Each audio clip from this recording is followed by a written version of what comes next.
Hi, my name is Sherry Torkas. I'm a pharmacist and the author of Saving Women's Hearts. And I've been practicing holistic pharmacy, so that's pharmacy with more of a natural and preventative focus for the last 20 years. And one of my areas of passion is heart health. I had lost 4 parents to heart disease in my lifetime, and I really think that this is just such an important issue that needs to be addressed.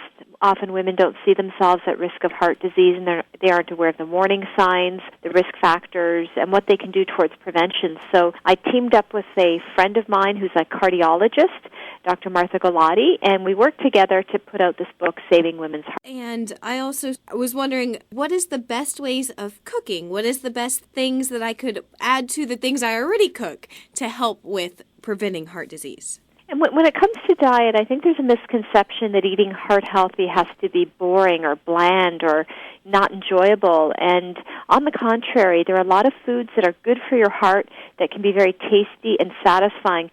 Certainly fruits and vegetables we know are very important to include because they have a wide range of vitamins and minerals and fiber, and most of us don't get enough fiber in our diet. So eating lots of fresh fruits, vegetables, when it comes to grains, choosing whole grains, for example, stay away from the white bread, white rice, white pasta.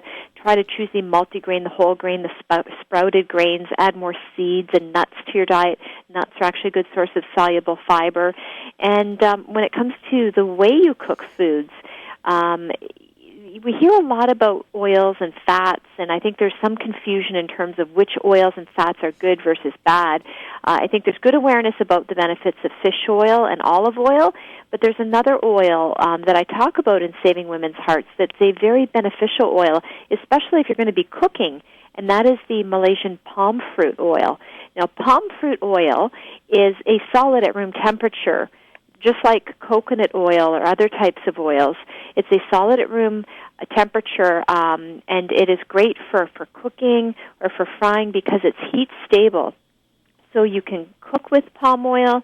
You can sear foods. For example, if you're having a fish and you want to sear it, you can use the palm fruit oil. But what's really unique about, in particular, the Malaysian palm fruit oil, it's the richest plant source of an antioxidant. This is a super potent antioxidant called tocotrienols. And there's been some really interesting research on the tocotrienols that are from the Malaysian palm fruit oil, showing that it can actually help protect your brain against damage that can occur when you have a stroke, but also it can help have a positive effect on your lipid levels, your cholesterol levels. And actually at Ohio State University, where my co-author is based, there's a leading researcher there that has been doing some very fascinating studies. These are National Institute of Health-funded studies on the beneficial effects of these tocotrienols. When you want to cook something, you want an oil that is heat stable. In other words, it can be heated to a higher temperature without losing the beneficial properties. So the Malaysian palm fruit oil, and again, it's a solid at room temperature, so when you buy a jar of it or a bottle of it, it will look solid unless it's blended or mixed with canola oil, in which case it will be a more liquid format. But you'll also see that the palm fruit oil is being added to a growing number of other foods. For example, spreads, like Nutella. I've also seen it in the Smart Balance peanut butter. Companies are finding ways to add it to their products to make them a little bit healthier. So in the past, a lot of peanut butters would contain hydrogenated oils, and we know hydrogenated oils are not good because they contain trans fatty acids, which are bad for your heart and your overall health.